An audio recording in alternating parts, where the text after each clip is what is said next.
আমাদের প্রতীক হচ্ছে দাঁড়িপাল্লা।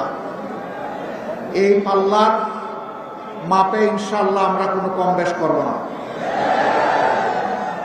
যার যেখানে যেটা পাওনা তাদের হাতে আমরা সেটা তুলে দেওয়া হবে আমাদের নৈতিক দায়িত্ব।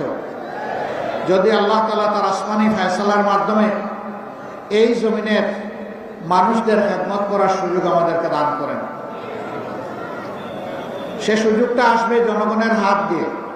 উসিলাটা হচ্ছে জনগণের হাত 12 তারিখ। আপনারা ইতিমধ্যে লক্ষ্য করেছেন দুটি ভোট সামনে রেখে 12 তারিখ আমাদের খুব কাছাকাছি চলে আসছে।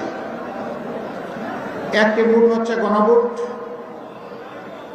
অতীতের বস্তা বসা রাজনীতি এবং রাজনৈতিক বন্দোবস্তকে পরিবর্তন করে নতুন রাজনীতির সূচনা করা এবং